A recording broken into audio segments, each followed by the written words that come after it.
Aceh Season 1, until everyone is well. Healthcare has never been about healthcare only.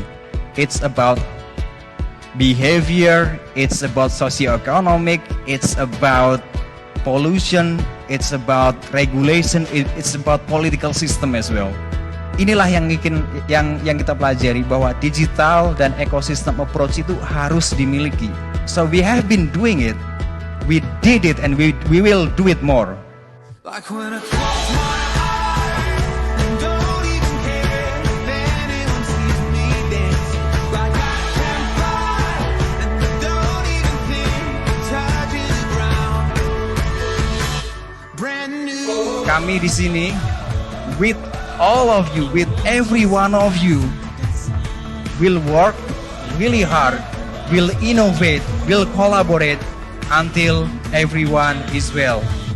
Saya Soleh Ayubi. Thank you.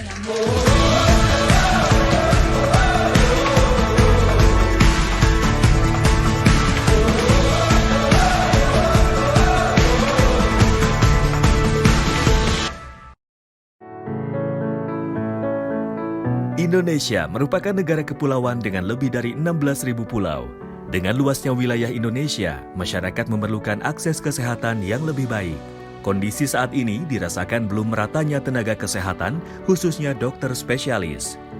Sementara angka biaya pelayanan kesehatan terus meningkat setiap tahunnya.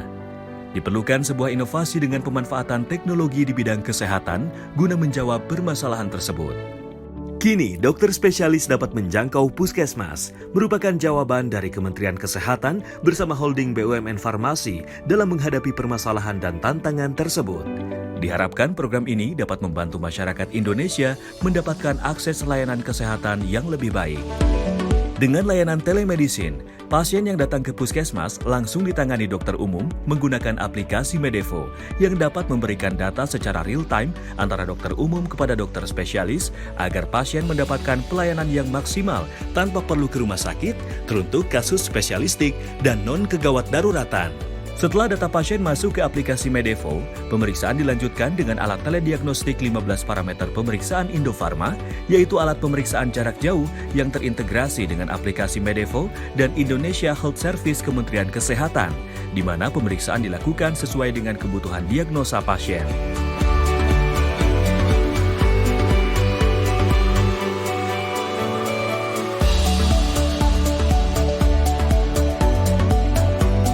Berikut pemeriksaan yang dapat dilakukan dengan menggunakan alat telediagnostik Indofarma.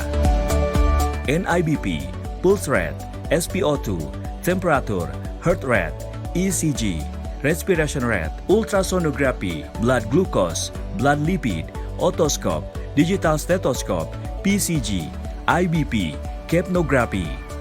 Dokter umum akan melanjutkan pemeriksaan serta mengisi hasil pemeriksaan tersebut di aplikasi Medevo. Data-data pasien diterima oleh dokter spesialis sehingga dapat melakukan pemeriksaan lanjutan terhadap pasien. Dokter spesialis akan mengisi diagnosa akhir untuk pasien dan memberikan resep obat melalui aplikasi Medevo yang dapat ditebus di puskesmas atau apotek terdekat. Hasil diagnosis akhir, peresepan obat, dan penunjang medis dapat dilihat oleh dokter umum yang ada di puskesmas. Saya senang sekali sudah bisa mendapatkan layanan kesehatan di puskesmas dengan adanya telemedicine. Dengan adanya telemedicine di puskesmas, beta full ongkos berobat jadi hemat. Terbanyak makan waktu dan tercapai di jalan. Sekarang, sudah ada layanan dokter spesialis di puskesmas. Kini, layanan telemedicine rujukan dari dokter umum ke dokter spesialis dapat diakses oleh masyarakat. Dengan demikian, masyarakat dapat mendapatkan layanan dokter spesialis dari puskesmas, serta Dinas Kesehatan dan Kementerian Kesehatan dapat melakukan pemantauan layanan telemedicine melalui dashboard yang telah disediakan. Program ini merupakan kerjasama Kementerian Kesehatan bersama holding BUMN Farmasi. Gusman, makan yang banyak, biar nggak disebut kurus sama tetangga. Semuanya kini terasa berbeda. Dulu, makan bersama ibu sudah menjadi kebiasaan. Ibu selalu menyiapkan makanan dan dengan bersemangat ia akan bercerita banyak tentang kehidupan. Hal manis yang selalu ia berikan menjadi sebuah asupan yang menguatkan. membuat cerita di meja makan menjadi kenangan. Ibu menjadi sosok panutan satu-satunya. Namun, hal manis tersebut tidak dapat bertahan selamanya. Kebiasaan yang telah tercipta dapat hilang bila kita tak turut menjaganya. Terkadang, kita dipaksa untuk siap menerima keadaan. Mengganti kebiasaan lama menjadi kebiasaan yang baru. Sini, sama ayah aja. Beruntung, kami masih diberi kesempatan. Ini kebiasaan baru kami. Tidak ada kata terlambat untuk tetap sehat demi diri sendiri dan juga orang yang kita sayangi. Nenek, konsultasi dulu ya. Ibu, untuk obat diabetesnya masih dikonsumsi secara teratur kan ya? Telemedicine for everyone.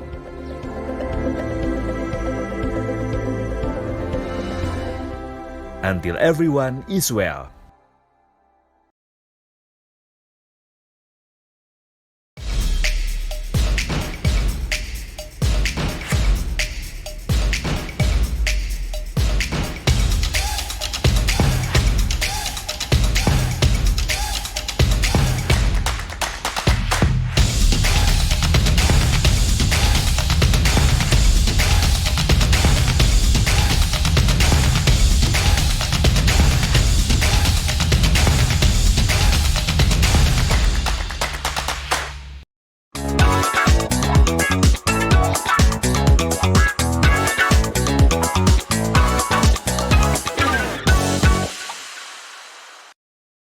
Kanker payudara menempati urutan pertama terkait jumlah kanker terbanyak di Indonesia, serta menjadi salah satu penyumbang kematian pertama akibat kanker. Data Globokan tahun 2020 menyebutkan jumlah kasus baru kanker payudara mencapai 68.858 kasus atau sekitar 16,6% dari total 396.914 kasus baru kanker di Indonesia. Sementara itu untuk jumlah kematiannya mencapai lebih dari 22.000 jiwa kasus. Sebagian besar kanker payudara ditemukan pada wanita yang berusia 50 tahun atau lebih, tetapi kanker payudara juga menyerang wanita yang lebih muda. Padahal diagnosis dan pengobatan kanker payudara tidak mudah bagi wanita dari berbagai usia. Apalagi acap kali kita abai untuk melakukan deteksi yang mengakibatkan tingginya tingkat kematian.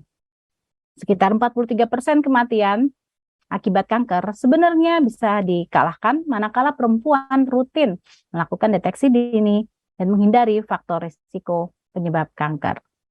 Selamat malam MedFriend Sehat, selamat datang di Medocs, Medevo, Idea, dan Talks.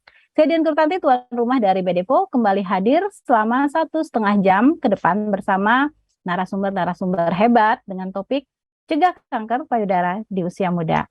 Baik, saya ingin menyapa terlebih dahulu MedFriend Sehat yang telah bergabung pada malam ini. Mari kita lihat ada berapa banyak MedFriends Boy yang join di acara kita malam ini ya. Selamat malam, ada Bapak Adit, kemudian ada Bapak Amar, ada Kang Asep, kemudian ada Bapak Bagenda. Nah, kita lihat lagi apakah banyak. Ada Bapak Jonathan, selamat malam. Ya, malam hari ini sepertinya kita lebih banyak bersama dengan MedFriend Sehat yang girly-girly. Oke, terima kasih semuanya sudah bergabung ya di webinar kita malam ini. Baik, sebelum masuk pada rangkaian acara, berikut tata tertib acara kita yang dilakukan secara online melalui platform Zoom webinar sebagai berikut. Yang pertama, untuk kenyamanan dan keamanan bersama, mohon untuk memberikan komentar yang baik dan konstruktif pada kolom yang telah tersedia. Kemudian, seluruh peserta tidak diperkenankan mencemooh, mencela, berkata kasar, dan menyinggung isu sara selama kegiatan ini berlangsung. Dan panitia akan memblokir peserta yang tidak mematuhi tata tertib online. Ya, oke. Selanjutnya, saya juga ingin mengingatkan untuk MedFriend semua, jangan lupa untuk follow sosial media kami di Instagram, yaitu medevo.id dan hai.dhc. Karena banyak informasi menarik ya dan bermanfaat terkait kesehatan dan banyak juga hadiah menarik tentunya. Jadi langsung follow Instagramnya sekarang juga. Oke, dan untuk konsultasi kesehatan, aplikasi Medevo Apps dapat di-download di iOS dan maupun Android. Jadi MedFriends bisa langsung download aja di App Store ataupun Play Store agar dapat konsultasi langsung bersama dokter-dokter Medevo dan juga narasumber yang memberikan informasi kesehatan di setiap malam di acara kita. Hari ini kita akan menyimak informasi dan berdiskusi seputar breast cancer atau kanker payudara bersama Dr. Stepanus Masora, spesialis kedokteran nuklir, di mana beliau sehari-hari melakukan cancer management with nuclear medicine. Jadi beliau juga merupakan salah satu dokter di Medevo. Silakan nanti bagi MedFriends sehat yang penasaran nih, seperti apa sih terapi cancer dengan menggunakan kedokteran nuklir ya, bisa langsung berdiskusi dengan Dr. Step. Kemudian ada juga kakak yang luar biasa, Kak Ina Rofi. Beliau adalah survivor breast cancer dan juga sahabat dari MedFriends. Oke, sebelum masuk ke pembahasan, saya ingin mengingatkan bahwa MedFriends sudah bisa memberikan pertanyaan di kolom yang telah tersedia ataupun memberikan komentar positif pembangun terhadap webinar kali ini. Juga kami informasikan bahwa identitas penanya bersifat rahasia dan kami hanya akan membacakan pertanyaannya saja. Jadi MedFriends bisa langsung bertanya ya pada kolom yang tersedia. Karena nanti akan ada banyak hadiah menarik, yaitu ada 3 unit goodie bag menarik dari Medevo untuk penanya yang terpilih, serta saldo OVO untuk 4 orang pemenang masing-masing senilai 250.000 yang akan diundi di akhir acara. Selanjutnya masuk pada paparan yang akan disampaikan oleh Dr. Stepanus, spesialis kedokteran nuklir. Oke, halo dokter, apa kabar? Malam. Malam, gimana Surabaya? Halo, Dr. Lin. Sudah mulai hujan nih.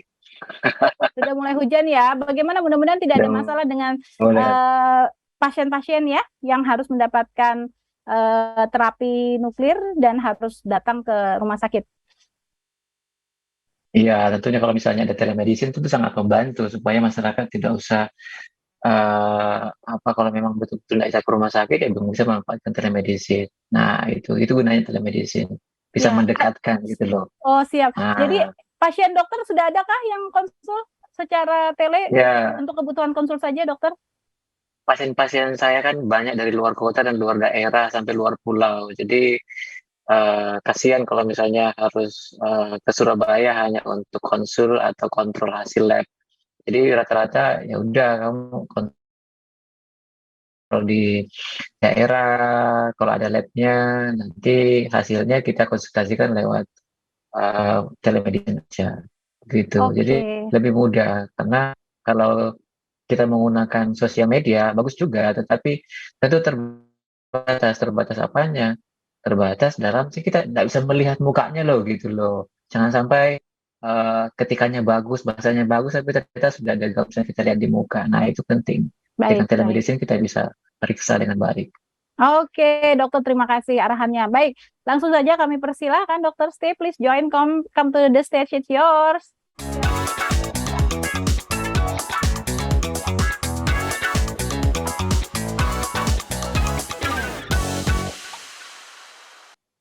Terima kasih kepada teman-teman MedTalks, Medevo Idea and Talks, bahwa sudah memberikan saya kesempatan untuk kita sedikit berdiskusi dengan teman-teman MedFriends malam ini.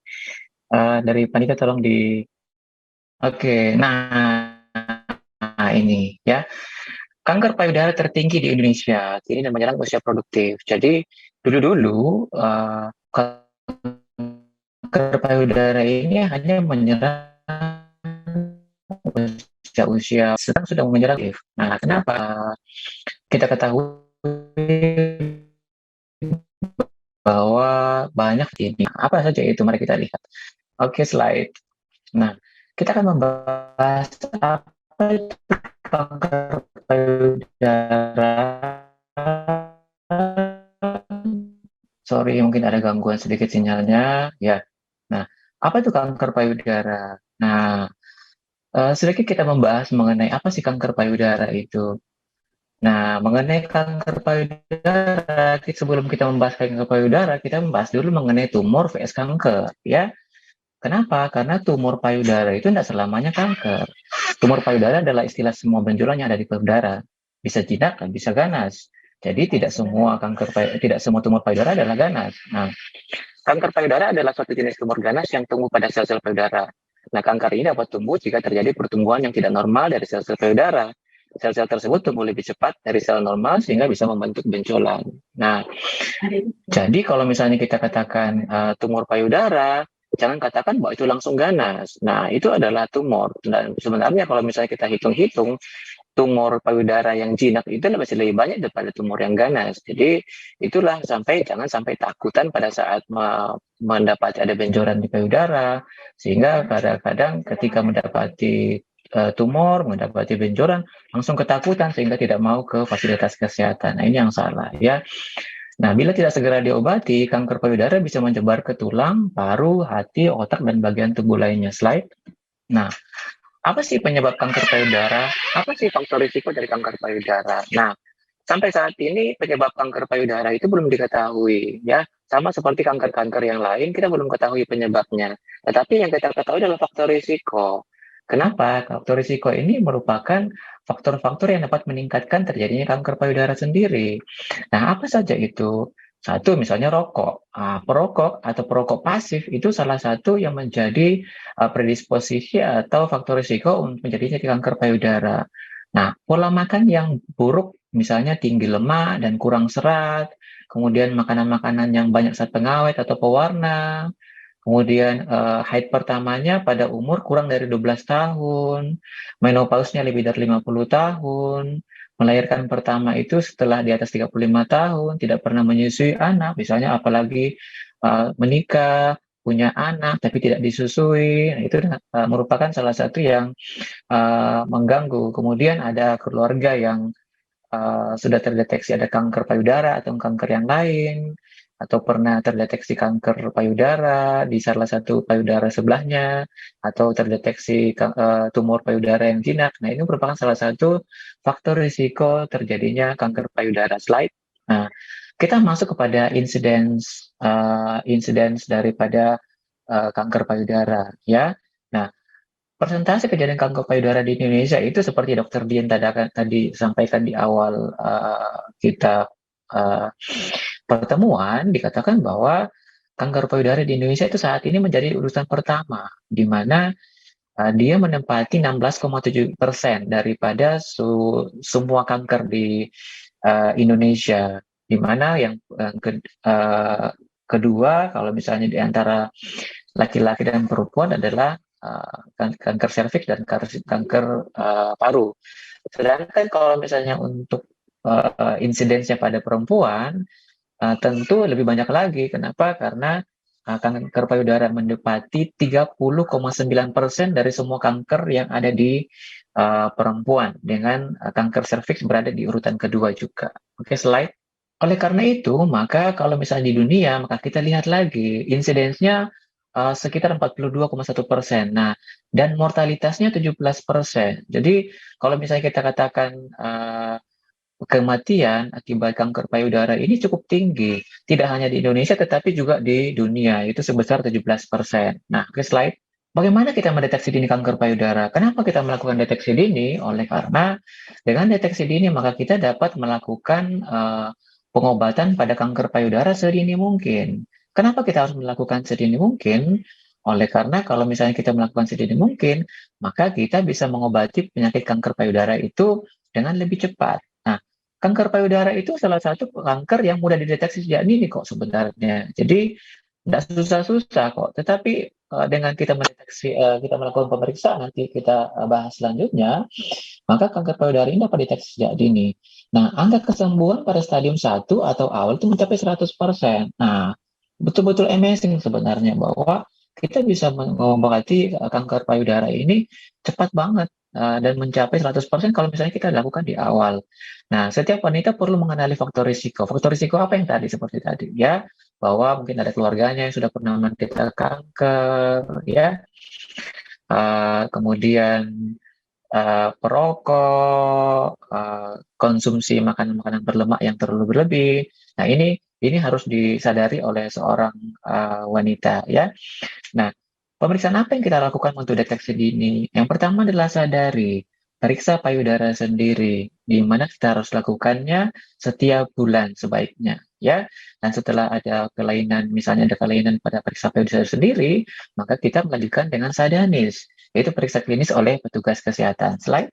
Nah, ya, ini slide yang saya ambil daripada Germas dari Kementerian Kesehatan, ya, di mana deteksi dini kanker payudara itu bisa dilakukan yang mulai dari yang kiri dulu ya, sadari, pemeriksaan payudara sendiri, dan kemudian kita lanjutkan dengan sadanis, ya, bertujuan untuk menemukan benjolan dan tanda-tanda lain pada payudara sedini mungkin agar dapat dilakukan tindakan secepatnya, ya. Oke, lanjut slide. Oke, nah, mengapa kita harus melakukan sadari, ya? Kenapa? Karena kita, kalau misalnya seorang wanita, itu paling mengenal dirinya sendiri, ya. Jadi kalau misalnya memang dari kecil ada bawaan-bawaan yang memang tidak normal, tetapi memang bawaan lahir di payudara, dia kan tahu. Jadi dengan demikian dia bisa segera mengetahui kalau misalnya ada perubahan pada payudaranya sejak awal. Nah, kapan dilakukan sadari? Sadari dilakukan sebulan sekali setelah selesai haid. Biasanya sekitar 7-10 hari setelah haid. Nah, di kapan semenjak wanita mulai mendapatkan haid pertama atau pada usia 12 tahun, ya. Jadi jangan salah bahwa kanker payudara ini bisa menyerang di usia-usia produktif seperti itu, ya. Oke, lanjut slide. Nah, bagaimana kita melakukan sadari, ya? Nah, ada beberapa literatur mengatakan 6 langkah, ada yang mengatakan 5 langkah, tetapi pada dasarnya hampir sama sih, ya. Nah, tentu yang harus kita lakukan adalah berdiri depan cermin dulu, ya. Jadi depan cermin, kemudian yang pertama berdiri tegak, ya. Cermati bila ada perubahan pada bentuk dan permukaan kulit payudara. Apakah ada pembengkakan, ada perubahan warna pada putih, lembab payudara, ya. Tetapi jangan terlalu khawatir kalau misalnya tidak ada benjolan-benjolan, tidak ada bentukan di permukaan kulit, tapi bentuk payudara kiri dan kanan tidak selalu sama persis, ya. Karena memang kadang-kadang payudara kiri dan kanan itu tidak simetris, ya. Nah, kemudian yang kedua, angkat kedua tangan ke lengan atas, kemudian tekuk siku dan posisikan tangan di belakang kepala. Dorong siku ke depan dan cermati payudara. Jadi dorong siku ke depan dulu baru cermati payudara. Kenapa? Pada saat kita mendorong siku ke depan, maka otot-otot di dada itu akan berkontraksi sehingga nantinya kita bisa melihat bisa melihat di payudara dengan lebih jelas kalau misalnya ada benjolan, ya. Kemudian dorong siku ke belakang dan cermati lagi bentukan di payudara gitu, ya. Nah, otot dada dengan sendirinya berkontraksi. Nah, seperti saya bilang tadi, maka akan berkontraksi pada saat kita melakukan gerakan seperti ini sehingga kita bisa melihat bentukan di payudara dengan lebih baik. Nah, kemudian menggunakan 2 jari, ya. Di ujung jarinya kita pakai, ya. Ujung jari tangan kanan raba dan tekan area payudara, ya. Gini, jadi area payudara digunakan menggunakan 2 jari, ya. Kemudian cermati bagian payudara kiri hingga ke arah ketiak, ya. Jadi kemudian lakukan gerakan atas bawah. Nah, ini yang di gambar A itu nomor 3, A itu gerakan atas bawah. Nah, kemudian gambar B gerakan memutar. Kemudian yang ke C itu gerakan lurus dari arah tepi payudara ke puting, ya, dan sebaliknya. Nah, pada saat itu kita mengulangi gerakan-gerakan tersebut bisa sampai 1-2 kali, ya. Nah, yang keempat itu cubit kedua puting. Nah, jangan dosa keras-keras, ya, pelan-pelan aja. Cubit kedua puting, kemudian cermati pada saat dicubit itu apakah ada keluar cairan atau tidak, ya. Nah, kemudian yang kelima pada posisi tiduran. Nah, gerakan yang seperti tadi, yang nomor 3 itu dilakukan lagi dalam posisi tiduran. Jadi sama persis, tapi dalam posisi tiduran. Oke, slide. Nah, ini, ya. Pada saat kita melakukan sadari, apa-apa saja yang harus kita lihat, ya. Nah, yang paling pertama di atas itu terasa benjolan di payudara dan seringkali tidak terasa nyeri, ya. Nah, ini yang penting. Kenapa? Karena jangan selalu mengatakan bahwa awalnya kanker payudara itu adalah nyeri. Belum tentu langsung nyeri kalau misalnya stadium-stadium awal. Sehingga percayalah kalau misalnya kemudian dilakukan pemeriksaan lebih lanjut dan dikatakan kanker payudara, maka jangan kemudian denial, kemudian oh nggak sakit kok, ini nggak masalah pasti dokternya yang salah. Nah itu salah ya. Jadi eh, tidak semua akan langsung menyerah nyeri di awal-awal penyakit. Nah, terdapat perubahan kulit payudara mengeras dengan perubahan seperti kulit jeruk. Nah, ya. Nah, di gambaran seperti coba lihat di gambar yang payudara itu yang paling atas kiri dan kanan itu ada dua. Nah, kalau misalnya kita cermati dengan lebih jelas itu pori-porinya menjadi lebih lebar. Jadi seperti kayak kulit jeruk, ya. Kemudian terdapat perubahan warna dan tekstur payudara, ya. Oke, nah itu ya. Nah, kelihatan menjadi warna kemerah-merahan, ya. Nah, itu tekstur payudara menjadi berubah, ya, seperti yang gambar paling bawah kiri itu, ya, teksturnya menjadi berubah di daerah area puting itu. Nah, kemudian terdapat perubahan pada puting payudara, puting tertarik ke dalam. Nah, itu ya. Itu gambar seperti yang gambar paling atas kiri, itu tertarik ke dalam putingnya. Ya, jadi seperti kok putingnya jadi lebih pendek ya, padahal biasanya kan keluar. Ini kok berarti ke dalam seperti ketarik. Nah, itu ya. Kemudian yang terakhir terdapat cairan keluar dari puting payudara. Nah, kelihatan di sini di gambar tengah itu seperti ada darah keluar dari putingnya. Nah, itu pada saat kita melakukan sadari, ini semua bisa kita lihat ya. Jadi dengan demikian kita bisa melakukan deteksi dini secara lebih cepat. Oke, lanjut slide. Nah, apa yang kita lakukan bila terdeteksi kelainan payudara? Nah, ini orang selalu bingung ini. Nah, setelah kita periksa-periksa, kita raba-raba, kita dapat ada kelainan, ada benjolan. Nah, apa yang harus dilakukan? Apakah saya akan diam gitu? Tidak, ya. Harus periksakan diri ke petugas kesehatan terdekat, ya. Jadi nggak usah, oh, aduh, di puskesmas itu kan di puskesmas itu kan eh, tidak ada alatnya kurang, tidak apa-apa.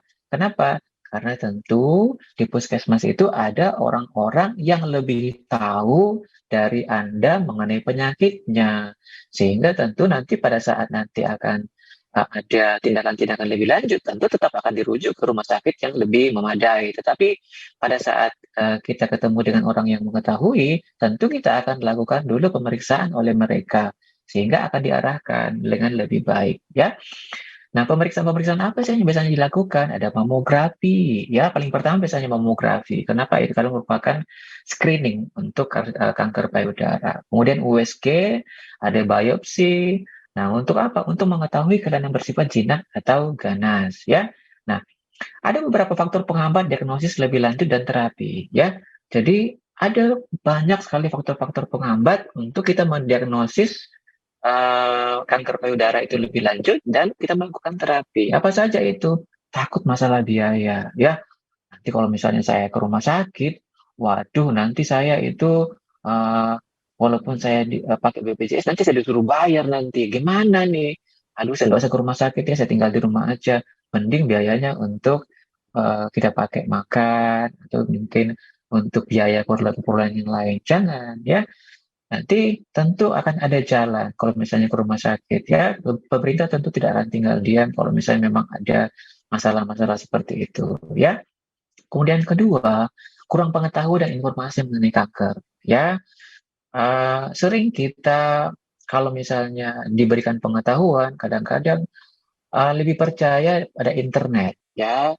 Tapi tidak semua bahan-bahan di internet itu selalu benar ya. Jadi jangan terlalu percaya bahan-bahan di internet. Nah, bedanya kita dengan orang-orang yang berada di negara lain, yang negara-negara maju, karena pengetahuan mereka dan informasi mengenai kanker itu sudah sangat maju. Sehingga banyak dari mereka yang sudah datang dalam stadium-stadium 1, sehingga pengenaan kankernya juga menjadi lebih cepat.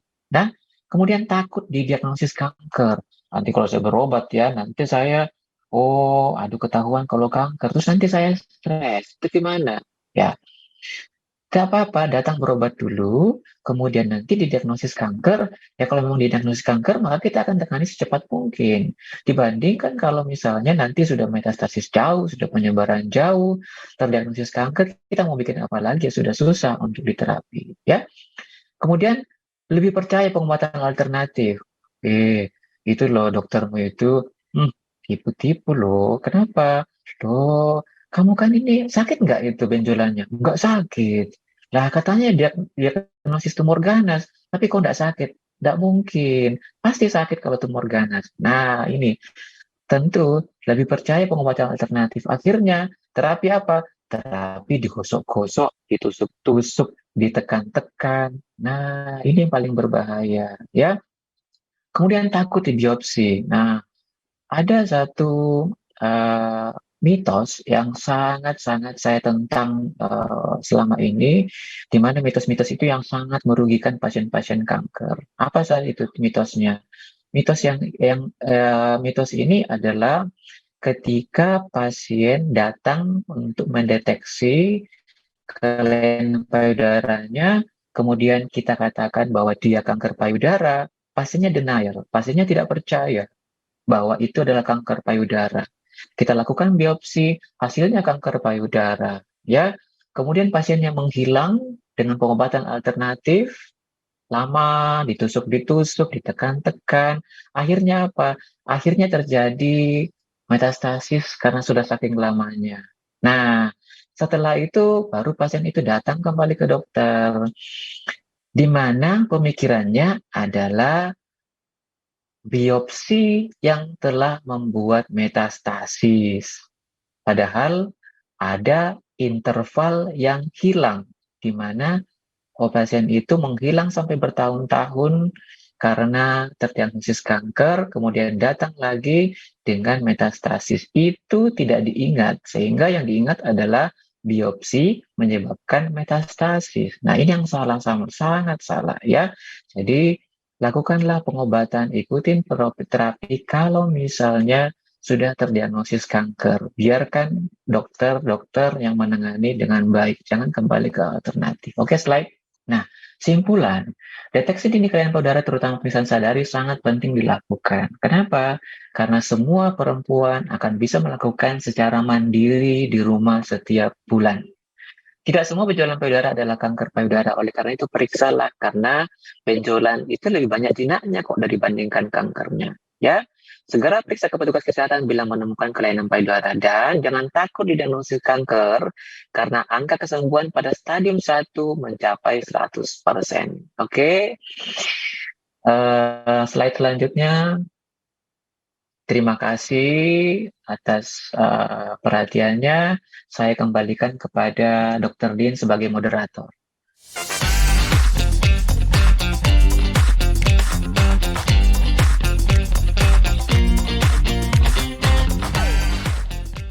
Ya, demikian pemaparan dari Dr. Step. Terima kasih dokter tentang kanker payudara. Dan juga saya ingin mengingatkan kembali untuk MedFriends semua, jangan lupa untuk follow sosial media kami di Instagram, yaitu medevo.id dan hi.dhc, karena banyak informasi menarik terkait kesehatan dan banyak hadiah menarik di sana, sehingga langsung aja yuk follow Instagramnya sekarang juga ya. Dan untuk konsultasi kesehatan, MedFriends dapat langsung download Medevo apps di iOS ataupun Android. Jadi MedFriends bisa langsung download aja di App Store maupun Play Store agar dapat berkonsultasi langsung bersama dokter-dokter Medevo. Ya, sebelum masuk pada sesi diskusi dan Q&A, saya ingin mengingatkan bahwa MedFriends sudah bisa memberikan pertanyaan di kolom yang telah tersedia, ataupun memberikan komentar positif pembangun terhadap webinar kali ini. Dan juga kami informasikan bahwa identitas penanya bersifat rahasia, jadi kami hanya akan membacakan pertanyaannya saja ya. Dan MedFriends bisa langsung bertanya pada kolom yang tersedia, karena nanti akan ada banyak hadiah menarik, yaitu ada 3 unit goodie bag menarik dari Medevo untuk penanya yang terpilih, serta saldo OVO untuk 4 orang pemenang masing-masing senilai 250.000 yang akan diundi di akhir acara. Selanjutnya kita akan berdiskusi dan menjawab pertanyaan dari MedFriends terkait dengan tema webinar kali ini, cegah kanker payudara di usia muda. Namun diskusi kali ini tidak hanya bersama Dr. Pedevo saja. Di awal saya sudah sampaikan kita ada 2 narasumber, namun kita juga akan bersama MedFriends yang merupakan seorang survivor breast cancer, pejuang ya. Siapakah dia? Let's join with us, Kak Ina, Rofi.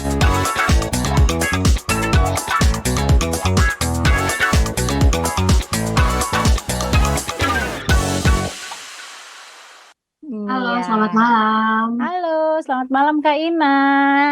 Cerah wajahnya. Semoga sehat selalu ya. Amin. Amin, amin. Ya, jadi terima kasih sudah berkenan hadir di diskusi kita. Mungkin bisa sharing ya dengan MedFriends semua di sini. Tadi sebelum kita membacakan pertanyaan ya dari teman-teman yang ada di hadir online, saya mau tanya dulu nih dengan Kak Ina ya. Sejak kapan Kak mulai terdiagnosis cancer? Mungkin bisa cerita sedikit. Ya, terima kasih sebelumnya untuk kesempatannya dan senang sekali hari ini bisa bergabung di acara Medovo untuk pertama kali. Dan izinkan saya mau memperkenalkan diri dulu nih. Mungkin bingung ya latar belakang aku siapa gitu. Jadi perkenalkan lagi, saya Ina Rofi. Jadi saya dari tahun saya berlatar belakang awalnya sebagai desainer, terus kemudian di tahun 2010 saya sempat bergabung di salah satu grup penyanyi ya. Saya sebagai pengganti Umi Pipik. Mungkin kalau ada yang tahu ada Nya Paramita dan segala macam gitu. Dan sekarang di tahun 2013 saya menikah dan sampai sekarang menjalankan bisnis-bisnis kecil. Nah, tadi kalau ditanya pertama kali terdiagnosis tahun berapa, itu di tahun 2019. Itu di mana orang kayaknya menyangka awalnya kan biasanya faktor-faktornya itu kan mungkin tidak menyusui dan segala macam seperti yang sudah dipaparkan oleh Dr. Stefanus, tapi berbeda dengan kondisi saya ketika itu gitu. Saya sudah menikah, saya sudah punya 2 anak dan saya menyusui full 2 anak gitu. Oke. Ya, jadi mengalami pertama kali diagnosis itu di bawah usia 40 tahun pastinya ya, Kak Ina ya. Nah, dan ini tadi kan faktor resiko rasanya tidak ada begitu. Terus kemudian yang lain-lain mungkin ya. Kadang-kadang itu kan kita kayak denial gitu ya, mengalami hal tersebut begitu ya. Itu apa yang Kak Ina lakukan ketika itu tahu sendiri, pemeriksaan sendiri ada benjolan ataukah tidak sengaja ke dokter kemudian yang mendapati adalah dokter begitu atau petugas kesehatan? Ya. Jadi awalnya kalau saya cerita dari awal itu benar-benar nggak ada pertanda apapun sih sebetulnya. Jadi pada waktu itu 2019 bulan Oktober sama seperti pada bulan ini ya Oktober itu sedang ada World Cancer Day. Jadi kebetulan memang ada program untuk periksa dini gitu, sadari dan sadanis tadi itu. Terus kemudian tadinya saya nggak aware ya untuk hal itu gitu. Padahal payudara itu adalah salah satu simbol wanita yang selalu menempel dari awal lahir sampai saya usia 35 pada waktu itu gitu. Tapi saya nggak pernah menyadari bahwa seberapa pentingnya yang namanya sadari dan sadanis itu. Pada akhirnya di bulan Oktober itu saya nggak pernah ada kepikiran apa-apa karena memang saya menyusui. Pada waktu itu saya baru selesai menyusui juga. Jadi kalaupun memang ada kayak misalnya habis menyusui itu kan biasanya kalau misalnya lagi disapih itu kan ada agak keras gitu ya, payudara gitu ya. Jadi saya pikir itu biasa gitu kan. Dan saya juga beberapa kali nanya itu mah cuma saluran air susu gitu. Yang tersumbat gitu. Jadi saya nggak berpikir apa-apa karena memang saya juga sedang proses menyapih anak gitu. Jadi kemudian pada saat itu ada program sadari dan sadanis itu, akhirnya saya ya udah memberanikan diri untuk USG, nggak ada salahnya gitu. Akhirnya saya USG pada waktu itu hanya dicurigai ada infeksi mungkin gitu. Itu baru dengar infeksi aja saya udah wow, udah cukup kaget gitu ya. Tapi saya berusaha untuk positive thinking gitu ya, karena pasti akan ada jalan keluarnya. Dan akhirnya saya dirujuk ke salah satu dokter onkologi di Bandung, kebetulan saya tinggalnya di Bandung, dan pada saat itu pun juga disarankan untuk biopsi, tapi melihat hasil USG itu tidak ada kecurigaan apapun gitu. Jadi memang dari awal tuh tidak ada kecurigaan apapun, jadi diharapkan memang jinak gitu. Dokter pun juga sempat bilang kayaknya sih dari bentuknya, dari rasanya jinak gitu. Lalu kemudian harap-harap cemas menunggu imunohistokemianya hasil biopsi itu sekitar 1 minggu, dan pas datang hasilnya, wow, ternyata hasilnya ganas gitu. Jadi ya itu hal-hal yang kita tidak sangka ya. Jadi kita pikir aman gitu, tapi ya nggak ada salahnya memang kita harus segera untuk periksa payudara sedini mungkin gitu. Ya. Nah, pada saat didiagnosis itu stadium awal, Kak? Hasilnya itu saya stadium 2.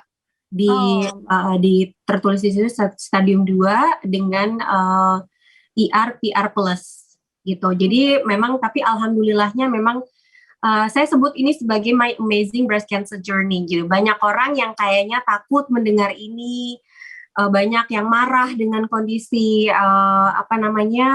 terdiagnosis sebagai breast cancer gitu. Tapi kalau saya ini menjadikan sesuatu hal yang menakjubkan gitu, karena banyak banget perjalanan spiritual yang saya alami. Lebih banyak itu sih. Kalau perjalanan medis, saya meyakinkan bahwa pada saat itu ketika saya terdiagnosis breast cancer tuh saya memang menyangkal awalnya. Masa iya sih, kan awalnya dibilangin katanya jinak, tapi kenapa tiba-tiba ganas gitu. Dan memang itu adalah tahapan-tahapan kesedihan manusia, kan itu kan ada 5 ya. Jadi mulai dari penyangkalan, marah dulu, lalu kemudian menawar-nawar, putus asa gitu, dan akhirnya bisa sampai di level penerimaan adalah saya melakukan introspeksi terhadap diri sendiri gitu. Apa sih yang kamu takuti gitu? Selama kenapa sih menangis terus gitu? Kenapa, apa yang ditakuti? Akhirnya saya berkaca, saya bertanya sama diri sendiri, semua orang takut meninggal. Tapi yang kita lupa, semua orang pasti meninggal. Dan saya akhirnya bertanya lagi, oke, kamu takut meninggal. Kalau misalnya Allah kasih kesempatan lagi, coba kamu tanya, kamu minta sama Allah misalnya kamu pengen berapa tahun lagi sih? Misal 20 tahun lagi deh misalnya. Dikasih usia 20 tahun lagi, ketika itu anak saya umur 5 tahun. Bayangin anak saya laki-laki, saya dikasih kesempatan 20 tahun lagi misalnya. 25 tahun itu tidak cukup. Jadi kalau mau berapapun usia yang dikasih sama Allah itu kayaknya ya udah pasti tidak akan pernah cukup gitu. Tidak akan pernah cukup. Akhirnya saya di situ menerima, mencoba untuk merilis semua perasaan. Jadi tidak ada salahnya dengan marah, menangis, sedih, itu manusiawi. Jadi saya terima, saya embrace semua perasaan itu. Lalu kemudian saya cari solusi. Saya cari solusi dengan mencoba untuk second opinion. Sampai 5 dokter saya mencoba second opinion sampai di Penang di Malaysia gitu ya. Dokter di Penang pun juga menyarankan untuk ternyata betul memang ini harus segera di mastektomi secara radikal, artinya pengangkatan payudara secara radikal, dan disarankan dilakukan di di dokter atau rumah sakit terdekat gitu. Jadi ya alhamdulillah, setelah itu kenapa saya bilang alhamdulillah, karena memang saya menemukan dokter tuh, saran saya sih kalau misalnya ada teman-teman yang baru terdiagnosis, temukan dokter yang paling kamu percaya, paling kamu cocok, karena ini udah kayak nemuin jodoh gitu. Karena kita harus nyaman gitu, harus nyaman karena kita treatmentnya akan panjang gitu. Gak cuma sekali operasi selesai gitu, tapi treatmentnya akan panjang. Jadi temukan dokter yang paling nyaman untuk kalian gitu. Dan alhamdulillah saya mendapatkan dokter yang beliau pendekatannya bukan hanya dari segi medis yang selalu update terhadap medis di dunia gitu ya, tapi juga beliau pendekatannya secara spiritual. Itu yang membuat saya jadi lebih tenang menghadapi tahapan-tahapan kesedihan tadi gitu. Iya, Ya, jadi ya seperti artikel saya yang pertama di depan tadi, bahwa tidak hanya usia 50 tahun ke atas, muda, di bawah usia 40 tahun punya resiko ya. Kalau CDC itu menyatakan sekitar 5% peluangnya bahwa perempuan-perempuan yang berusia di bawah 40 tahun itu punya resiko untuk mengalami juga. Nah, kemudian tadi juga sudah disampaikan di artikel bahwa tidak mudah gitu untuk diagnosisnya. Ternyata betul ya, tidak mudah gitu ya untuk diagnosis dan juga treatmentnya begitu. Nah, karena itulah tadi Dr. Steve sudah menyampaikan usia 12 tahun ke atas sebaiknya sudah mulai kita untuk melakukan pemeriksaan tadi gitu ya. Apalagi kalau sudah menstruasi ya Dr. Steve ya, di hari setelah 10 dan hari ke-10 dan ke-14 tadi ya, setelah menstruasi. Nah, ini menyambung pertanyaan dari online, kenapa harus dilakukan pemeriksaan rutin setelah hari pertama menstruasi ya tadi. Karena kita nggak pernah tahu resiko ini akan kena pada siapa begitu. Jadi oleh karena itu yang bisa kita lakukan preventifnya paling mudah adalah melakukan pemeriksaan sadari sejak di atas usia 12 tahun kita sudah edukasi begitu ya. Nah, kemudian kita coba lagi ya bergeser ke pertanyaan berikutnya. Nah, ini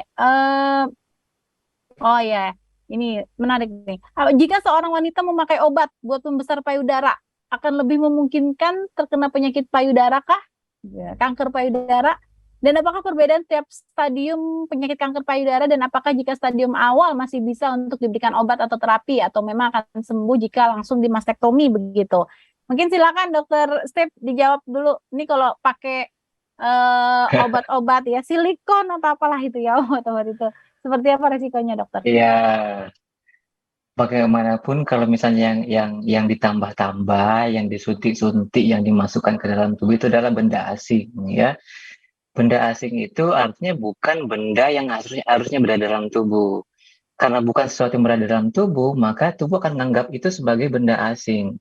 Akibatnya dia akan bisa terjadi namanya inflamasi atau peradangan di daerah situ.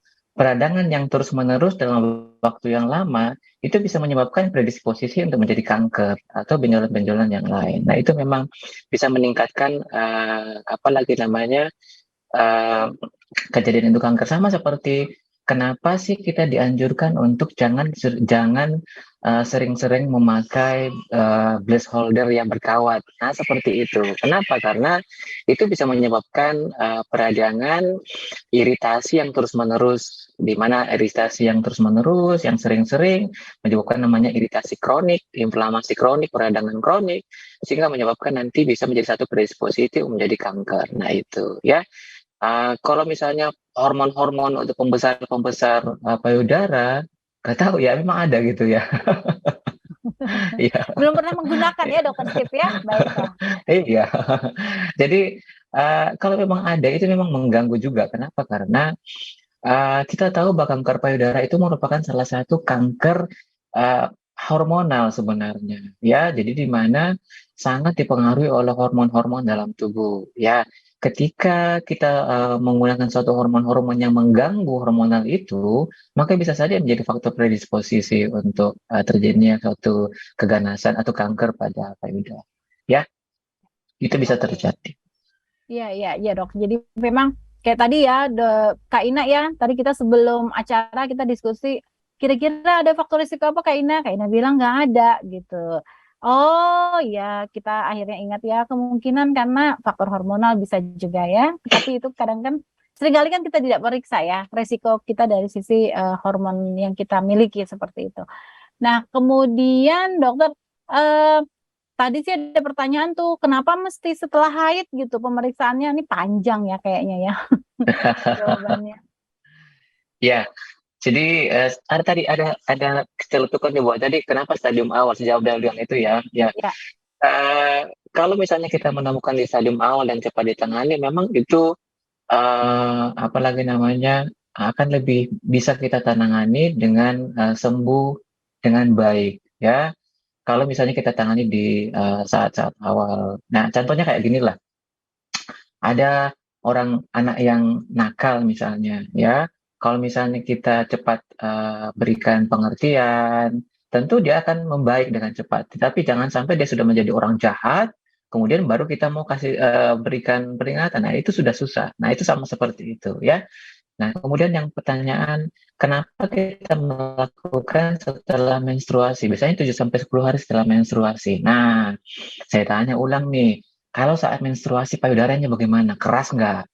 Keras. Rasanya agak nyeri-nyeri gitu ya. Nyeri. Nah, kadang-kadang kalau lagi menstruasi itu senggol bacok gitu yo, marah gitu ya. Kenapa? Karena kadang-kadang itu tubuh nggak enak ya. Kalau payudara kemudian kita lakukan sadari, dipijit-pijit agak keras, sakit pada saat menstruasi atau menjelang menstruasi dan agak keras. Jadi kalau misalnya kita agak keras, kemudian kita raba, kemudian kita tidak akan meraba sesuatu, ya.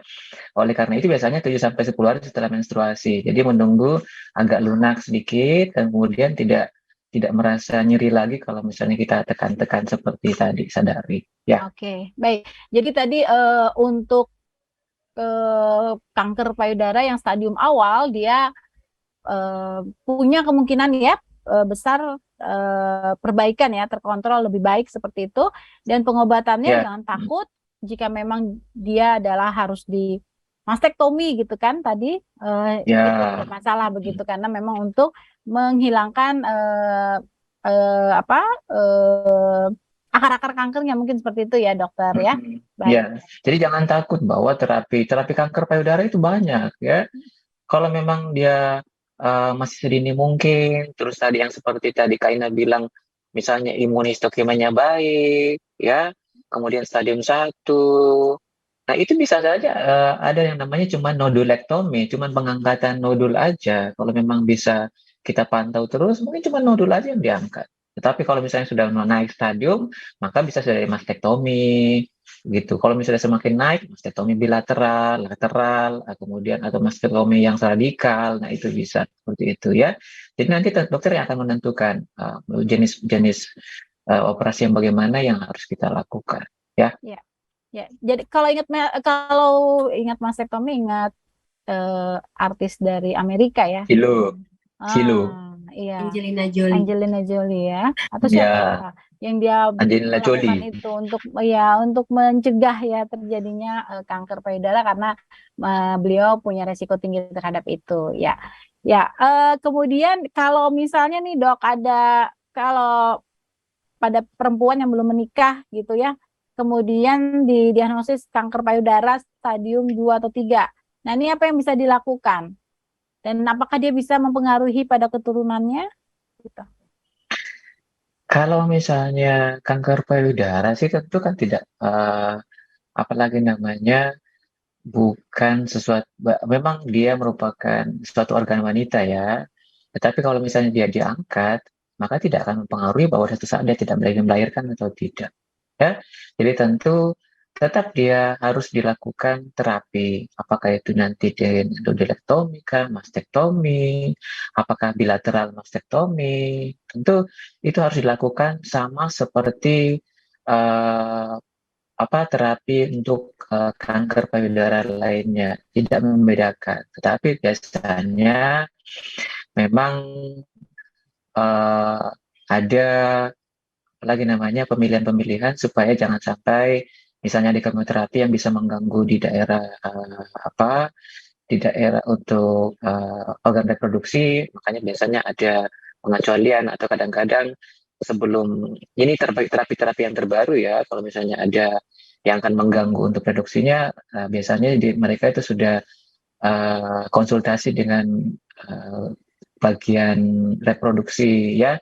Kadang-kadang ada namanya penyimpanan ovum di bank tabungan di dalam itu loh, di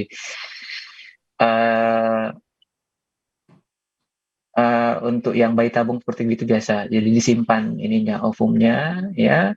Kalau misalnya takut bahwa suatu saat nanti bisa mengganggu organ produksi, biasanya sudah lakukan tabungan dulu sebelum dilakukan terapi-terapi yang misalnya kemoterapi dan yang lain-lain. Nah itu ya. Tetapi tetap kita harus melakukan terapi kankernya secara secara sesuai dengan protokol yang sebenarnya, ya. Jadi nggak Ya. bisa, oh mau punya anak kemudian nggak dilakukan terapi ya jangan. Ya, oke. Nah, Kak Ina sendiri terapi apa Kak Ina yang sudah dijalankan selama ini? Dan apakah hari ini masih mendapatkan terapi atau tinggal memaintain saja? Iya, tadi saya udah bilang kalau salah satu terapinya tadi mastektomi gitu. Saya pikir udah sampai di situ saja.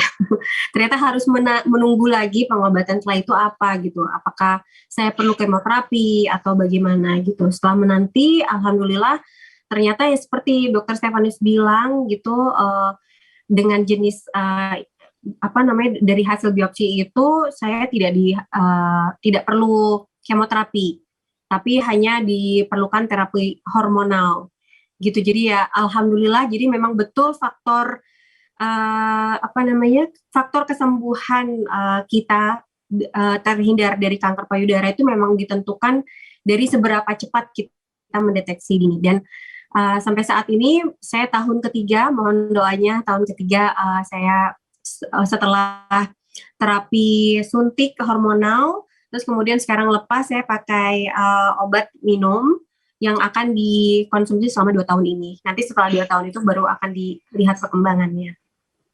Oh, cukup panjang ya memang ya Cukup protokol panjang. terapinya ya, harus sabar kita semuanya. Iya, Iya, betul. betul-betul. Tapi Iya. selain itu juga saya memang menekan, mungkin boleh agak sedikit cerita tentang kondisi setelah kiri diangkat, bagaimana yang kanan gitu kan? Iya. Itu kan tanda tanya juga.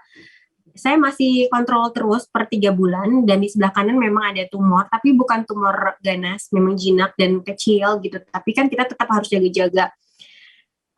Memang salah satu faktor yang harus diubah salah satunya gaya hidup sih. Gitu yang saya tekan pada sampai saat ini, alhamdulillah dari awal sampai saat ini 100% saya mengubah lifestyle saya gitu. Nah, Mulai dari gaya hidup seperti makanan. apa? Ya, makanan. Betul, mulai dari Oke. makanan. Lifestyle itu bukan hanya makanan, olahraga, tapi juga mindset gitu. Jadi saya lebih kemarin juga Dokter Stefanus sempat nanya apakah bergabung di salah satu komunitas. Saat ini memang saya tidak belum bergabung di situ karena memang saya yaitu tadi itu salah satu terapi saya juga ya, mulai dari makanan saya sudah dibenahi 100%, mulai dari bahan bakunya saya ubah, minyaknya, garamnya, saya udah nggak ada gula sama sekali. Kalau mau butuh-butuh manis, pakailah dari yang alami, buah-buahan banyak kok gitu loh, yang sumbernya dari fruktosa ya dok ya.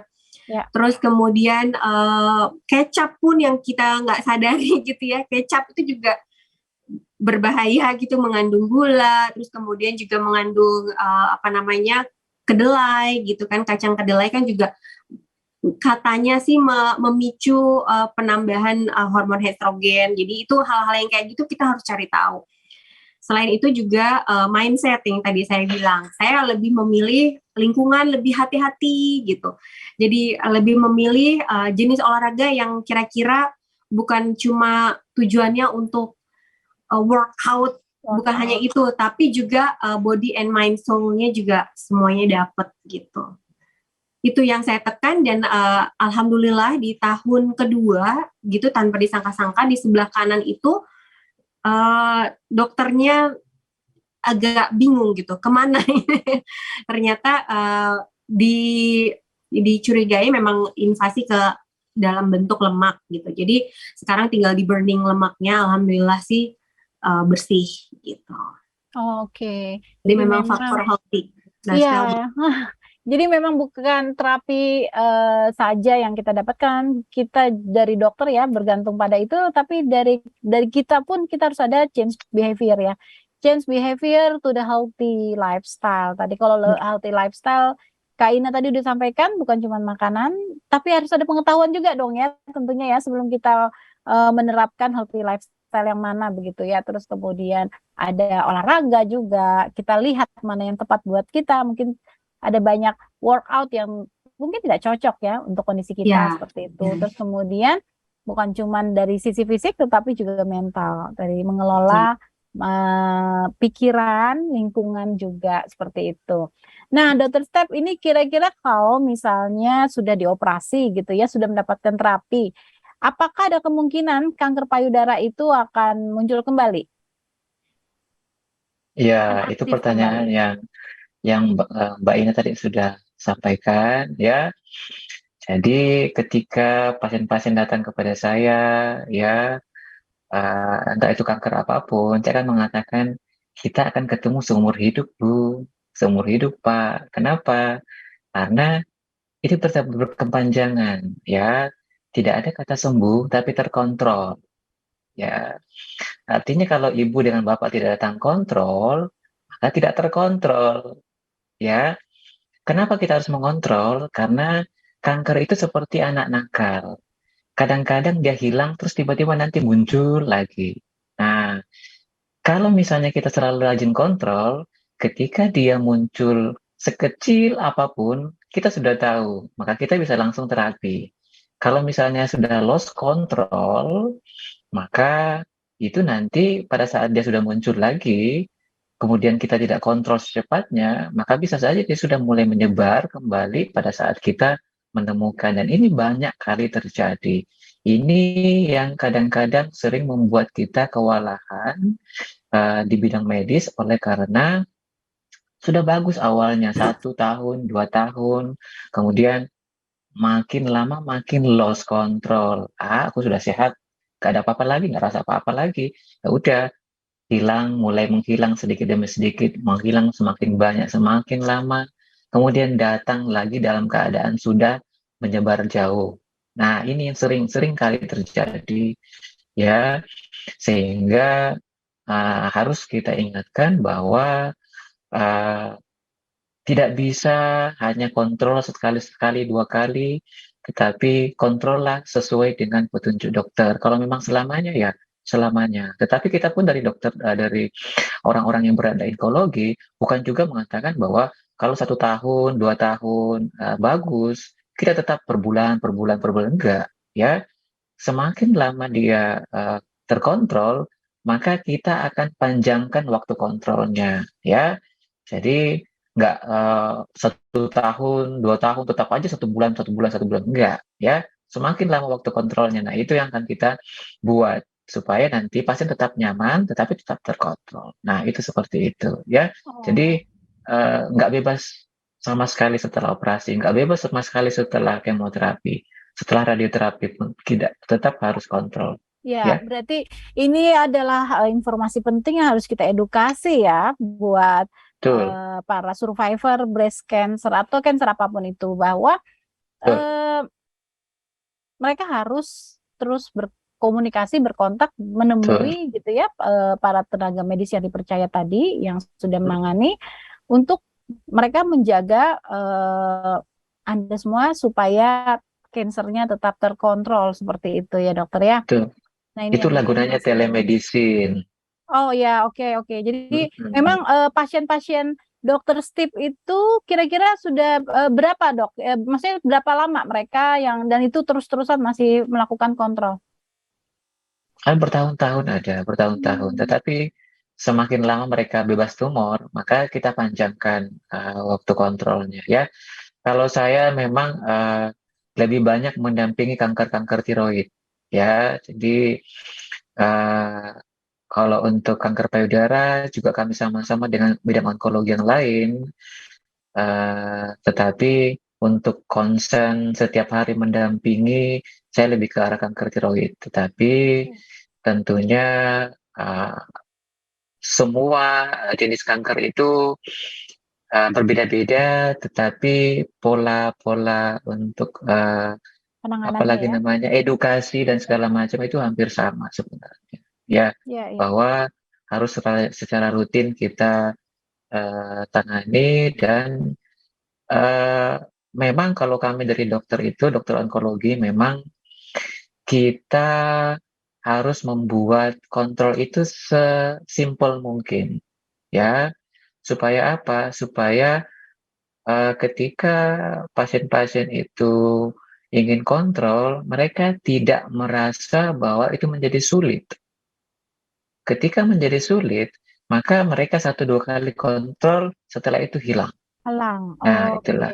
Ya. Tidak mudah juga ini ya kita ya berstrategi untuk membuat mereka compliance gitu ya, untuk bisa engage Iya, dengan betul. tenaga kesehatannya gitu ya. Memang berarti harus Ya, ada makanya harus kita ada harus membuat upaya lebih yang mudah. lebih mudah, betul. Betul. Nah, ini untuk stadium 4 dokter, untuk kanker payudara stadium 4, ini seperti apa ya penanganannya? Apakah masih bisa dilakukan operasi cukup atau seperti apa ininya? Dan mungkin tadi untuk case-case yang menggunakan terapi nuklir itu bagaimana dokter? Boleh diceritakan sedikit? Ya, kalau untuk stadium 4 sebenarnya kan stadium 4 itu sudah penyebaran jauh ya biasanya ya. Ya, jadi tetap bisa dilakukan operasi, tetapi situasional sebenarnya biasanya ya. Jadi kalau tadi kita bilang stadium 4 lah, itu bukan lagi untuk menyembuhkan, tetapi paliatif.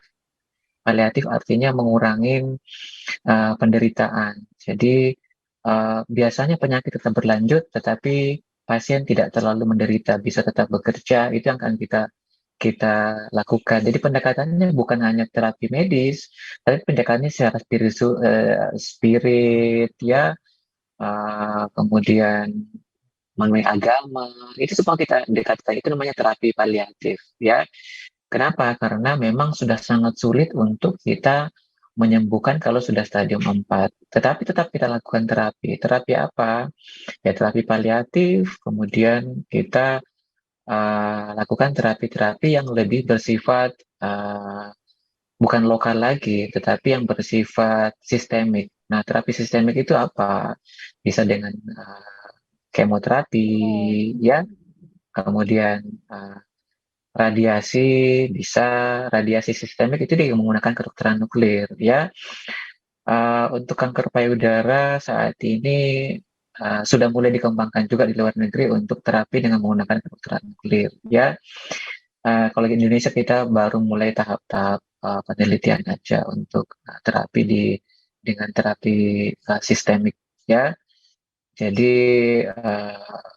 kalau misalnya kita melakukan terapi-terapi seperti itu, kita harus melihat beberapa hal-hal. Misalnya kita melihat imunohistokimianya bagaimana, ya. Seperti Mbak Ina bilang tadi, ada estrogen, progesteron positif, ada hair positif. Nah, itu kita harus lihat, ya. Dimana kalau misalnya kita menggunakan kedokteran nuklir itu, kita ada target-targetnya, ya. Misalnya, kalau hair positif, berarti kita bisa menggunakan terapi yang berbasis monoklonal antibody. Monoklonal antibody apa yang bisa pada hair positif? Nah, itu kita bisa menggunakan monoklonal antibody yang dilabel dengan suatu bahan radioaktif untuk melakukan terapi. Tapi itu memang lebih ini ya. Kalau misalnya kita jelaskan saat ini nanti akan sangat sulit dicerna. Kalau misalnya saya ngajar dokter-dokter pun kadang-kadang masih apa itu dok?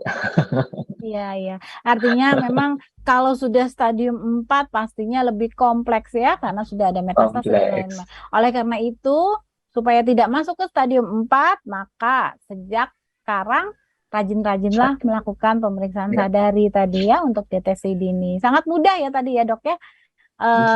Cara untuk melakukan sadari tadi, kemudian dilakukan waktu di pemeriksaannya lebih baik setelah haid gitu ya, 7 hari setelah haid tadi.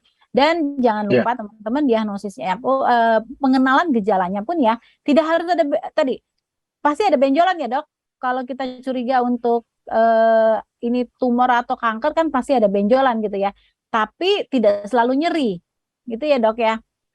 Iya, tetapi kalau misalnya memang agak bagian dalam, kadang-kadang memang tidak teraba. Tidak teraba. Ya, iya, kadang-kadang tidak bisa teraba kalau misalnya bagian dalam banget, yang dekat-dekat otot, misalnya itu bisa kadang-kadang nggak teraba. Baik. Nah, kemudian tadi faktor resiko juga jangan lupa. Memang faktor resiko bukan hanya karena keturunan atau genetik ya. Ada banyak tadi juga faktor-faktor resiko lain. Banyak. Iya, betul. Nah, Betul. itu yang harus kita kenali juga, seperti berbagai macam. Nah, untuk makanan, seperti apa makanannya untuk mencegah kanker? Dan atau ketika kita kena kanker, makanan apa? Mungkin pengalaman aja kali ya. Kalau untuk makanan lebih tepatnya ke dokter gizi nanti kita next session dari Medtalks kita Iya. akan hadirkan dokter gizi ya. Silahkan nanti MedFriend semua hadir lagi nih untuk materi kita berikutnya yang terkait dengan nutrisi mungkin bisa ditanyakan. Ya, mungkin bagi aja dulu pastinya kan sudah ada pengetahuan ya dari Kak Ina. Untuk makanan seperti apa Kak Ina?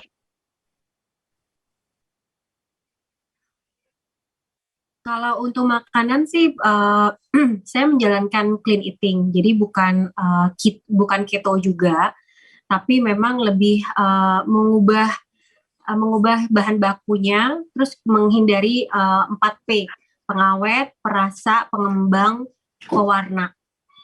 Itu yang paling bahaya juga kan. Banyak banget industri-industri yang mengatasnamakan makanan sehat, tapi padahal kalau kita lihat dari ingredients-nya, kita belajar itu banyak banget yang kita terjebak oleh industri makanan gitu. Jadi kita juga harus hati-hati. Jangankan seperti itu, seperti buah pun juga saya juga lebih hati-hati memilih. Banyak buah-buah yang kita pikir misalnya kepengennya semangka nggak ada bijinya gitu. Tapi how come? Padahal sumber tumbuhnya buah itu kan dari biji. Itu bagaimana itu bisa seperti itu? Jadi memang itu kita harus punya ilmunya sih. Harus cari tahu. Dari telemedicine ini saya merasa wah ini nih sangat membantu banget ya. Karena kita nggak selalu punya waktu untuk datang ke dokter, konsul seperti itu. Kayak gini kayak misalnya ibu-ibu gitu ya. Aduh saya pengen bertanya nih saya boleh nggak ya makan ini atau apa, makanya aku langsung bilang tadi sama dokter Din harus segera nih kayaknya harus bergabung, jadi saya akan banyak konsultasi ini nanti dengan dokter gizi. Iya betul iya, jadi memang iya sih seringkali kita kan cuman baca ya googling ya, habis itu takut sendiri gitu atau malah jadi cuek gitu ya. Ya telemedicine memang ditujukan untuk itu supaya kita semua punya akses lebih mudah untuk bisa berkonsul dengan orang yang memang punya ilmunya mungkin seperti itu. Kita sharing, bukan berarti bahwa kita paling tahu, tetapi paling tidak kita sharing. Teman-teman ada tempat ya untuk bisa curhat sehat gitu, atau curhat terkait dengan apa yang dirasakan pada ya dokter-dokter yang memegang sumpahnya ya, untuk tidak menyebarkan apa yang teman-teman alami begitu. Ya betul, dan karena ini memang kan sebetulnya ini adalah temuan medis, jadi sebisa mungkin kita mencari ilmunya di pakarnya secara medis gitu. Jadi kalau bisa fokus ke situ, karena memang ini penemuan medis, jadi nggak usah cari-cari yang lainnya lagi gitu daripada nanti terlambat. Iya betul. Nah ini ketika terapi nih, kayak Kak Ina tadi kan sampaikan step sebelumnya kan ada terapi hormon gitu ya, dapat terapi hormon gitu. Nah itu ketika mendapatkan terapi hormon itu apakah punya potensi untuk melemah begitu sehingga ada virus COVID menjadi lebih mudah masuk atau bagaimana? Dan apakah boleh vaksin ya kalau pasien-pasien yang sedang dalam terapi cancer, Dr. Steve? Halo, oh ya, kira Ina yang ditanya Mbak Ina. Iya. Jadi untuk vaksin ya. Apalagi tadi pertanyaan pertama? Ya, kan kalau dapat terapi hormon misalnya gitu ya, orang-orang pasien-pasien yang kanker yang dapat terapi itu, apakah dia punya potensi lebih mudah gitu untuk kayak tadi terinfeksi COVID seperti itu? Dan juga apakah boleh misalnya dapat vaksin kayak gitu dok? Yeah. Mungkin Mbak Ina nanti ya nyampein sudah vaksin sebelumnya. Jadi nanti tambahkan sama Mbak Ina ya, karena dia merasakan langsung. Kalau sejauh saya tahu sih enggak sampai segitunya bahwa nanti dengan terapi hormonal itu kemudian bisa membuat badan menjadi lemah atau tidak ya. Kenapa dilakukan terapi hormonal untuk Mbak Ina tadi? Oleh karena imunohistokimia mengatakan bahwa reseptor estrogen dengan reseptor progesteronnya tadi positif ya, sehingga kita bisa sasar terapinya dengan menggunakan hormon yang bisa menekan kedua reseptor tersebut ya. Nah kemudian kalau kita bilang vaksin, sebenarnya klinis yang paling kita tekankan pada saat ini. Kenapa? Karena orang-orang yang dengan saat ini cancer memang menjadi salah satu orang dengan kalau misalnya kena COVID biasanya eh, agak berat biasanya kalau misalnya untuk cancer yang belum belum tertangani dengan baik ya. Tetapi kita harus melihat kalau memang dia butuh banget untuk vaksin dan saat ini dia dalam keadaan terkontrol, why not? Kenapa tidak diberikan vaksinasi ya? Tetapi kalau memang pada saat ini masih sementara terapi dan sementara tidak terkontrol ataupun metastasis yang saat ini membuat keadaan ini menjadi kurang baik, maka memang kita harus menunda dulu vaksinnya pada saat itu. Ya, jadi memang harus kita melihat klinisnya, jangan hanya melihat hasil labnya, jangan hanya melihat hasil foto, imagingnya, enggak. Tapi harus klinis yang paling penting kita lihat. Ya. Oke, Kak Ina, mungkin boleh sharing Kak, apakah seperti apa kemarin 2 tahun COVID begitu ya, dalam kondisi harus terapi cancer, dan apakah juga dibolehkan untuk vaksin? Ya, saya itu kan tahun 2019 ya terdeteksi, dan sedangkan tahun 2020 kan baru pandemi COVID gitu.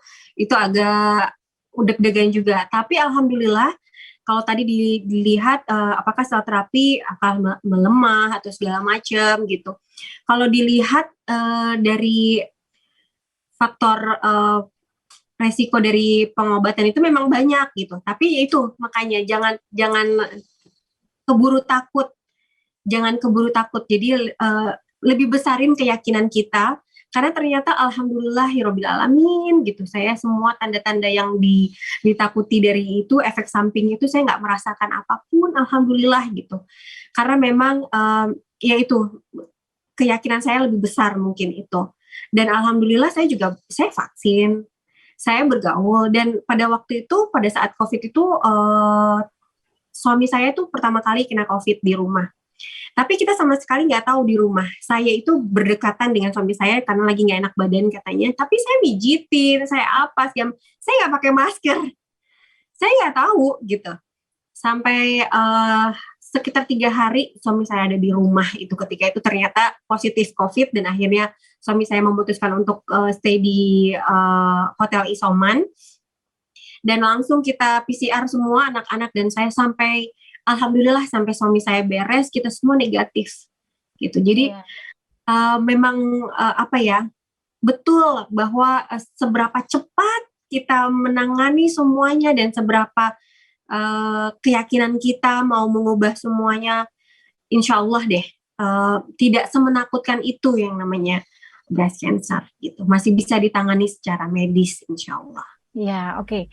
Nah, ini banyak sekali pertanyaan tapi waktunya ya yang membatasi kita. Mungkin teman-teman semua boleh lah ya konsultasi lagi lanjut di Medevo, ketemu dengan Dr. Steve. Dr. Steve praktek hari apa Dok di Medevo? Hari Kamis ya, jam 5 sore ya. Hari Kamis jam 5 sore ya? Ya, sementara hari Kamis. Ya, kecuali kalau misalnya ada 1 jam. Ada perjanjian sendiri ya mungkin bisa nanti hanya untuk janjian. Ya, nah nanti juga bisa sih saya juga praktek ya. Kalau ada yang mau curhat sakit gitu sehat sama saya boleh setiap hari. Aku mau curhat. Ya, kita berbincang-bincang daripada gibah, kita bincang-bincang sehat saja. Ya, jadi silakan ya teman-teman semuanya. Nah untuk sebelum closing nih. Tadi ada beberapa juga yang nanya tuh. Untuk Kak Ina dulu ya. Kan nggak mudah ya. Ketika tadi Kak Ina juga bilang sih nggak gampang gitu ya. Untuk mendapati diri didiagnosis cancer gitu. Nah gimana cara motivasinya tuh Kak Ina? Gimana nih biar teman-teman juga motivasi sehat menjadi lebih sehat misalnya seperti itu. Dalam perjalanan sekarang kena cancer dan tetap harus berusaha supaya terkontrol. Berarti kan tetap harus ada motivasi dong ya. Gimana cara motivasi dirinya Kak Ina?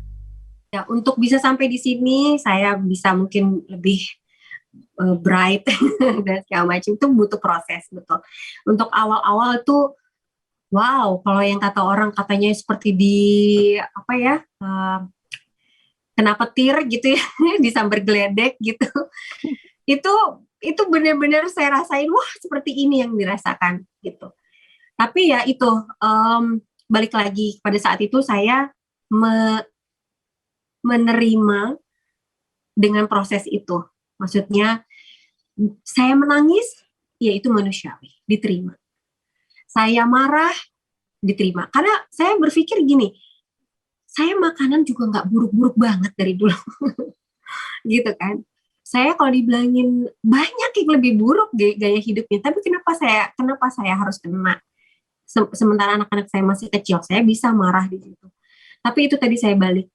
Apa sih yang ditakuti? Masalah usia. Semua orang pasti, manusia itu kan pasti meninggal. Tapi yang mungkin manusia kebanyakan yang ditakuti adalah seperti apa sih kita mau meninggal, persiapannya seperti apa. Makanya tadi saya bilang ini menjadi satu perjalanan yang menakjubkan karena bagaimana tidak saya bersyukur dengan dijadikan saya ada tanda diangkatnya saya payudara gitu ya. Jadi seumur hidup saya diingatkan setiap hari.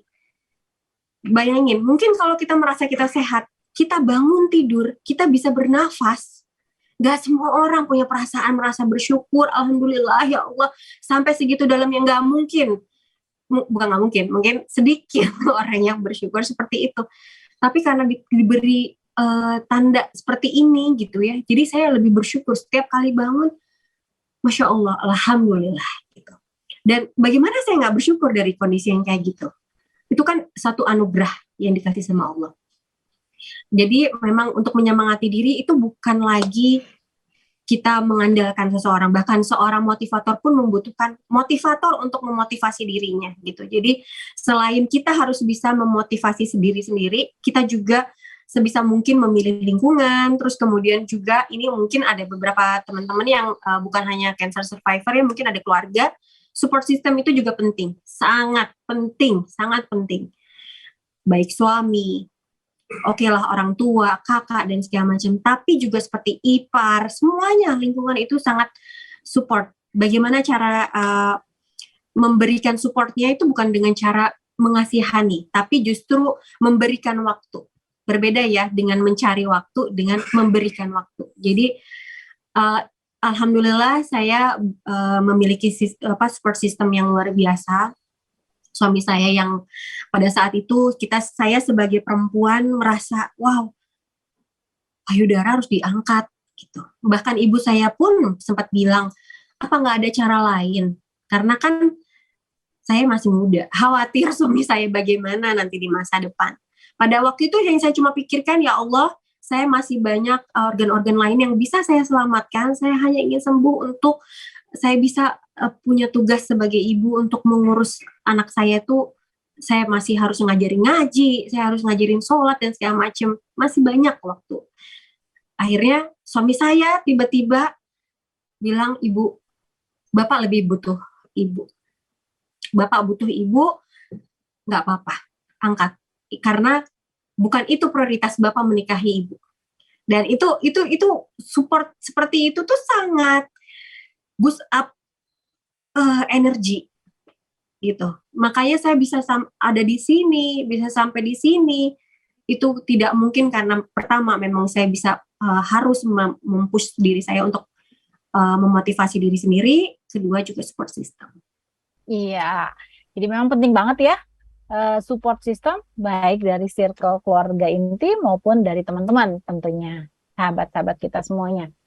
Oke, terima kasih banyak untuk narasumber yang hebat ya, yang luar biasa, yang mau berbagi untuk kita semuanya. Dr. Stefanus, terima kasih, sukses untuk prakteknya. Sama-sama. Dan juga Kak Ina, sukses untuk semua usahanya. Terima kasih dan Dr. juga, Din. iya, dan juga untuk bersama keluarga gitu ya, luar biasa sekali. Teman-teman, oke, saya kira kita materi udah selesai ya, tapi jangan lupa teman-teman masih ada pengumuman ya setelah ini.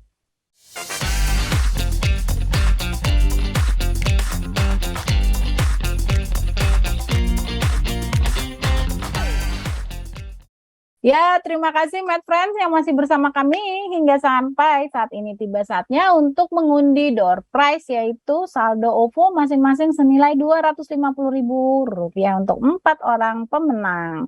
Langsung saja kita undi, siap-siap Mad Friends, kita masuk ke pengundian pertama. Kita hitung mundur. 3, 2, 1, putar.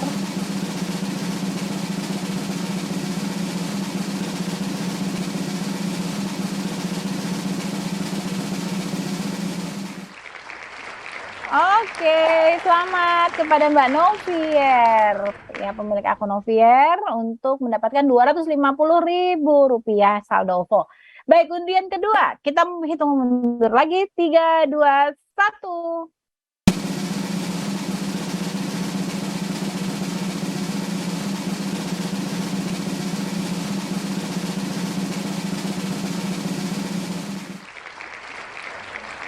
Oke, selamat untuk Kak Sabrina yang mendapatkan saldo OVO Rp250.000. Ya, siap-siap undian ketiga. 3, 2,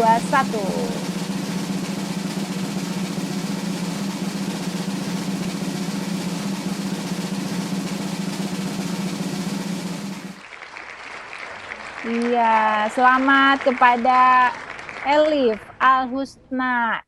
Kak Elif ya. Baik, yang terakhir nih undian keempat.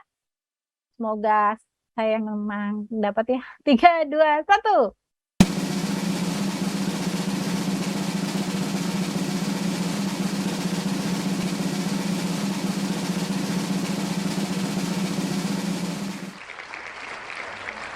Oke, selamat kepada Kakak Mimi Femi yang juga terakhir mendapatkan saldo Rp250.000 OVO. Selamat kepada para pemenang undian dan 3 penanya terpilih yang nanti tim Medevo akan menghubungi Anda ya. Jangan dimatiin teleponnya. Dan juga saya ingin mengingatkan untuk MedFriend semua, jangan lupa untuk follow sosial media kami di Instagram yaitu medevo.id dan hai.thc. Karena banyak informasi menarik dan bermanfaat terkait kesehatan dan banyak hadiah menarik juga tentunya. Langsung follow Instagramnya ya sekarang juga loh. Dan untuk konsultasi kesehatan, MedFriends dapat langsung download Medevo Apps di iOS maupun Android. Jadi MedFriends bisa langsung download aja di App Store ataupun Play Store agar dapat konsultasi langsung bersama dokter-dokter di Medevo. Ya, terima kasih karena telah mengikuti acara ini dari awal sampai akhir. Semoga webinar ini bisa memberi kebermanfaatan bagi kita semua ya. Saya Dian Kurtanti dan tim Medevo pamit undur diri karena sudah terlalu malam. Sampai bertemu kembali di Medox Medevo Idea and Talk selanjutnya. Sampai jumpa. Thank you. Narasumber dan juga partisipan MedFriends ini.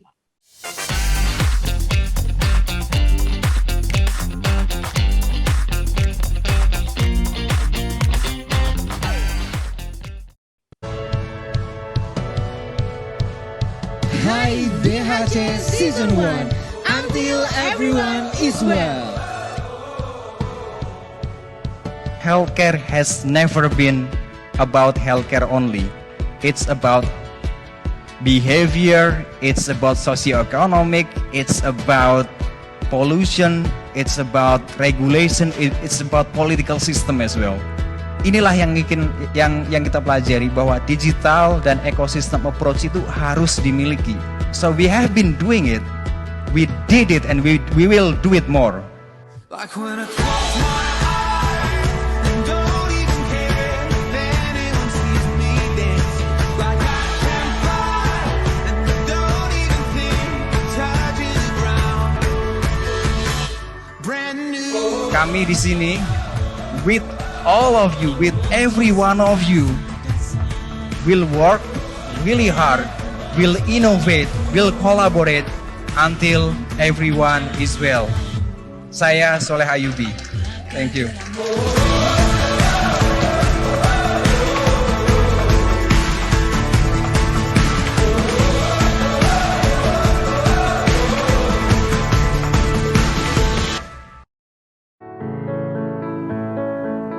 Indonesia merupakan negara kepulauan dengan lebih dari 16.000 pulau. Dengan luasnya wilayah Indonesia, masyarakat memerlukan akses kesehatan yang lebih baik. Kondisi saat ini dirasakan belum meratanya tenaga kesehatan, khususnya dokter spesialis. Sementara angka biaya pelayanan kesehatan terus meningkat setiap tahunnya. Diperlukan sebuah inovasi dengan pemanfaatan teknologi di bidang kesehatan guna menjawab permasalahan tersebut. Kini, dokter spesialis dapat menjangkau puskesmas, merupakan jawaban dari Kementerian Kesehatan bersama holding BUMN Farmasi dalam menghadapi permasalahan dan tantangan tersebut. Diharapkan program ini dapat membantu masyarakat Indonesia mendapatkan akses layanan kesehatan yang lebih baik. Dengan layanan telemedicine, pasien yang datang ke puskesmas langsung ditangani dokter umum menggunakan aplikasi Medevo yang dapat memberikan data secara real-time antara dokter umum kepada dokter spesialis agar pasien mendapatkan pelayanan yang maksimal tanpa perlu ke rumah sakit teruntuk kasus spesialistik dan non-kegawat daruratan. Setelah data pasien masuk ke aplikasi Medevo, pemeriksaan dilanjutkan dengan alat telediagnostik 15 parameter pemeriksaan Indofarma, yaitu alat pemeriksaan jarak jauh yang terintegrasi dengan aplikasi Medevo dan Indonesia Health Service Kementerian Kesehatan, di mana pemeriksaan dilakukan sesuai dengan kebutuhan diagnosa pasien.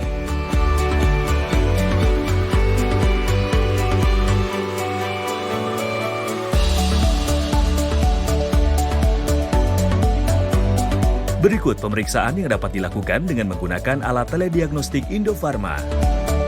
NIBP, pulse rate, SpO2, temperatur, heart rate, ECG, respiration rate, ultrasonography, blood glucose, blood lipid, otoscope, digital stethoscope, PCG, IBP, capnography. Dokter umum akan melanjutkan pemeriksaan serta mengisi hasil pemeriksaan tersebut di aplikasi Medevo. Data-data pasien diterima oleh dokter spesialis sehingga dapat melakukan pemeriksaan lanjutan terhadap pasien. Dokter spesialis akan mengisi diagnosa akhir untuk pasien dan memberikan resep obat melalui aplikasi Medevo yang dapat ditebus di puskesmas atau apotek terdekat. Hasil diagnosis akhir, peresepan obat, dan penunjang medis dapat dilihat oleh dokter umum yang ada di puskesmas. Saya senang sekali sudah bisa mendapatkan layanan kesehatan di puskesmas dengan adanya telemedicine. Dengan adanya telemedicine di puskesmas, beta pul ongkos berobat jadi hemat. Terbanyak makan waktu dan tercapai di jalan. Sekarang, sudah ada layanan dokter spesialis di puskesmas. Kini, layanan telemedicine rujukan dari dokter umum ke dokter spesialis dapat diakses oleh masyarakat. Dengan demikian, masyarakat dapat mendapatkan layanan dokter spesialis dari puskesmas, serta Dinas Kesehatan dan Kementerian Kesehatan dapat melakukan pemantauan layanan telemedicine melalui dashboard yang telah disediakan. Program ini merupakan kerjasama Kementerian Kesehatan bersama holding BUMN Farmasi. Gusman, makan yang banyak biar nggak disebut kurus sama tetangga. Semuanya kini terasa berbeda. Dulu, makan bersama ibu sudah menjadi kebiasaan. Ibu selalu menyiapkan makanan dan dengan bersemangat ia akan bercerita banyak tentang kehidupan. Hal manis yang selalu ia berikan menjadi sebuah asupan yang menguatkan. Membuat cerita di meja makan menjadi kenangan. Ibu menjadi sosok panutan satu-satunya. Namun, hal manis tersebut tidak dapat bertahan selamanya. Kebiasaan yang telah tercipta dapat hilang bila kita tak turut menjaganya. Terkadang, kita dipaksa untuk siap menerima keadaan. Mengganti kebiasaan lama menjadi kebiasaan yang baru. Sini, sama ayah aja. Beruntung, kami masih diberi kesempatan. Ini kebiasaan baru kami. Tidak ada kata terlambat untuk tetap sehat. Demi diri sendiri dan juga orang yang kita sayangi. Nenek, konsultasi dulu ya. Ibu, untuk obat diabetesnya masih dikonsumsi secara teratur kan ya? Telemedicine for everyone.